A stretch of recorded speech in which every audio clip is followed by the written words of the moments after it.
আমাদের কি সেই বিএসএনএল এ যাওয়া উচিত হবে?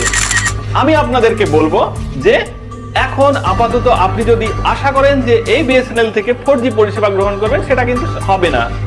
তার কারণ তারা এখনো সারা ভারত জুড়ে 4G পরিষেবা সেভাবে চালু করতে পারেনি।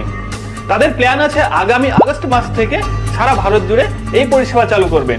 যদিও তারা কিছু কিছু এলাকা যেমন পাঞ্জাব বা কেরালার বেশ কিছু এলাকায় এখন তারা পরীক্ষামূলকভাবে এই পরিষেবা চালু করেছে। তারা সারা ভারত জুড়ে বর্তমানে 10,000 মতো টাওয়ার বসিয়েছে, যার ফলে তারা এই সার্ভিস প্রোভাইড করবে বলে আশা করা হচ্ছে। এর সঙ্গে সঙ্গে আরো একটা ভালো খবর হলো, তারা কিন্তু এবার আর একা এই পরিষেবাটা দেবে না।